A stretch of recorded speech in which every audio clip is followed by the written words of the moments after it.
잠언 30장 7절부터 9절 말씀까지입니다. 내가 두 가지 일을 주께 구하였사오니 나의 죽기 전에 주시옵소서. 곧 헛단과 거짓말을 내게서 멀리하옵시며 나로 가난하게도 마옵시고 부하게도 마옵시고 오직 필요한 양식으로 내게 먹이시옵소서. 혹 내가 배불러서 하나님을 모른다 여호와가 누구냐 할까하며 혹 내가 가난하여 도적질하고 내 하나님의 이름을 욕되게 할까 두려워함이니이다. 아멘. 우리 신앙생활은 기도생활이라고 말할 수 있을 만큼 삶이 기도가 될 때 성공할 수 있다고 생각합니다.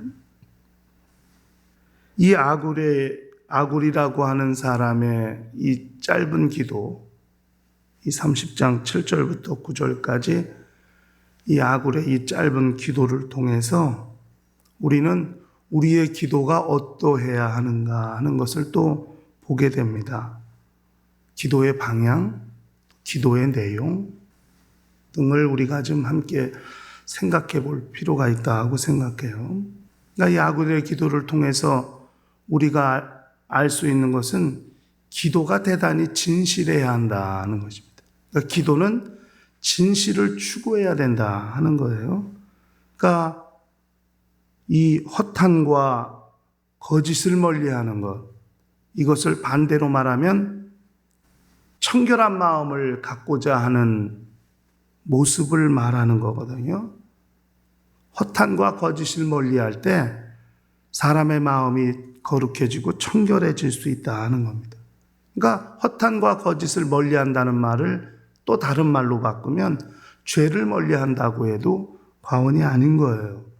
그러니까 사람의 마음이 깨끗할 때, 이 산상수훈에서도 마음이 청결한 사람은 하나님을 본다고 말했는데, 이 마음이 청결할 때에 우리가 기도가 상달될 수 있고, 그러니까 죄를 가까이 하지 아니한 상태, 그것이 마음이 청결해질 수 있는 가장 중요한 요소라고 말할 수 있습니다. 그러니까 마음이 어두워지는 것, 결국 그것이 죄가 시작되는 반증이라고 할 수 있어요. 마음부터 그늘이 드리워지고 어둠이 드리워질 때 벌써 우리에게 어둠의 영들이 역사하게 되고 또 그 결과로 나타나는 우리의 삶의 모습은 또 죄를 가까이 할 수밖에 없는 모습으로 나타날 수도 있다고 그렇게 볼 수 있는 거죠.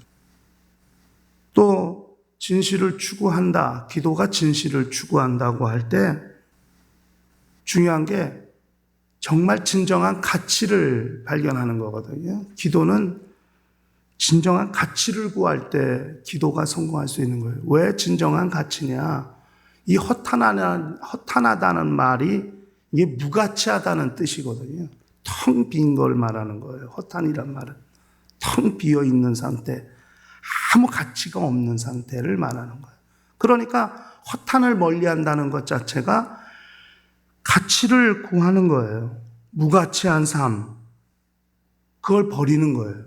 그리고 자기 안에 영원한 가치를 담을 수 있는 것, 이게 신앙생활이라고 한다면 기도는 그런 진정한 가치를 구할 줄 알아야 하는 거죠. 영원히 없어지지 아니하는 것, 하나님의 생명을 구하고 영원히 없어지지 아니하는 것, 하나님의 말씀을 구하고 이렇게 텅텅 비어버린 빈 깡통 같은 그런 것들을, 그러니까 이 세상 것 아무리 구한다 할지라도 한계가 있고 결국 그것은 없어질 때가 있습니다. 돈을 그렇게 많이 가지고 싶고 그렇게 소유하고 싶어도 돈이라는 건 잡으면 잡을수록 없어지는 거잖아요. 언제 그렇게 다 물을 채로 뜰 수 없음 같이 그렇게 그냥 다 빠져나가 버리는 물처럼 그렇게 다 없어지잖아요. 그런 것들이 아닌 영원한 가치, 그거를 구하는 것이 기도여야 한다 하는 것이죠. 거짓을 멀리한다. 허탄이라는 건 자기를 비게 만들고 자기가 무가치한 거라면, 거짓은 다른 사람을 그렇게 향하여 거짓을 말할 때는 그 사람의 가치를 깎아내리는 것이 되니까 그런 이런 무가치한 것들을 버리려고 하는 것, 그리고 영원한 가치를 구하려고 하는 것, 이것이 우리의 기도여야 한다 하는 것입니다. 또 이 아굴의 기도에서 볼 수 있는 기도가 우리가 좀 생각해 보아야 할 기도의 내용이 물질에 관한 겁니다. 물질을 어떻게 볼 것이냐, 물질에 대한 관점을 기도로서 정립하고 있다는 거예요. 그러니까 가난하게도 말고 부하게도 말고, 이것이 아굴이 하나님께 기도하는 거였고 그것을 죽기 전에 달라고 하나님 앞에 그렇게 기도하고 있습니다. 그러니까 가난이라고 하는 것이 죄는 아니죠. 가난이 죄는 아니에요. 그러나 그 가난 때문에 죄를 지을 가능성이 있는 거예요. 왜? 극히 가난하면은 하나님의 이름을 욕되게 하는 것, 또 그렇게 가난 때문에 어쩔 수 없이 그렇게 범죄할 수밖에 없는 그런 가능성을 품고 있다는 데서 우리가 조심해야 되고, 결국 그것 때문에 하나님의 이름을 욕되게 할 수 있다. 이런 이제 아굴의 기도 제목을, 기도 내용을 통해서 우리가 물질을 어떻게 볼 것이냐 하는 것. 두 번째, 부하게도 말게.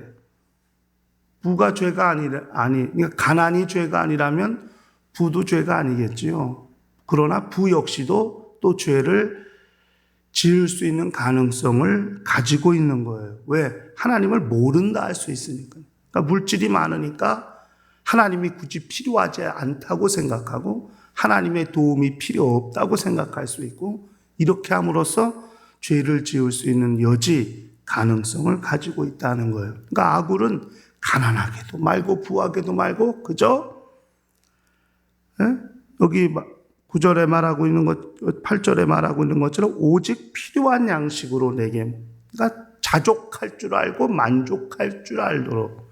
그러니까 부의 기준, 가난과 부의 기준은 뭐냐? 부가 기준이 아니라 만족할 때, 자족할 때 그것이 부의 참 기준이 될 수 있다. 이렇게 이제 생각을 하는 것 같아요. 그러니까 우리가 하나님 앞에서 영적 생활할 때 이렇게 어느 한쪽으로 치우치지 아니하고 결국 그렇게 치우치게 됨으로써 하나님과의 관계에 문제가 생기고 하나님과의 관계에 영향을 받게 되는 것을 가장 염려하고 근심하게 되더라 하는 것입니다. 그러니까 기도가 어떠해야 할까? 그러니까 이 세상을 사는 날 동안 정말 자족할 줄 알도록 하나님께서 공급하시되 너무 많이 주셔서 그것 때문에 하나님과의 관계에 영향을 끼치게 되지도 말고, 또 너무 없어서 너무 가난해서 하나님을 믿고 하나님을 신앙하는 것에 지극히 영향을 받지 않도록 하나님께서 그저 자족하고 필요한 것으로 공급해 주셔서 정말 하나님과의 관계가 온전하고 돈독할 수 있도록 하는 문제를 간구하고 있습니다. 이것이 물질을 보는 성경의 입장이 아닐까 생각해요. 재물에 대한 입장, 또 물질에 대한 관점이 너무 없이도 말고 너무 많게도 말고 그저 하나님과의 관계가 돈독하고 유지될 수 있을 정도로 그렇게 만족하고 자족할 수 있을 정도로 하나님께서 공급해 주시기를 그렇게 소원하고 기도하고 있다 하는 것입니다. 이 두 가지를 구했다고 했어요. 그러니까 첫 번째는 얼마나 진실할 거냐. 죄를 멀리함으로 자기 마음을 청결히 하고 비고 비인 빈깡통 같은 그런 것이 아니라 영원한 가치를 위해 간구할 수 있는 것. 그 다음에 물질에 대한 확실한 입장, 관점을 가질 수 있게 하는 것. 이것이 아굴이 하나님 앞에 기도한 내용입니다. 우리는 하나님 앞에서 무엇을 구하며 사는가? 다시 한번 우리 자신을 돌아볼 필요가 있고, 그리고 하나님과의 관계가 우리의 간구 속에서 얼마나 정립되기를 소원하는가를 다시 한번 돌아볼 필요가 있다고 생각합니다. 영적 생활은 기도 생활, 그것이 가장 최절정을 이룰 때 또 온전해질 수 있고 성공할 수 있다고 생각합니다. 하나님 앞에서 우리의 영적 생활이 기도가 온전해지고 하나님과의 관계를 돈독히 함으로써 또 자기의 영적 생활을 잘 관리할 수 있는 거룩한 심령들이 될 수 있도록 하시기를 예수 이름으로 간절히 축원합니다. 다 같이 통성으로 기도하십시오.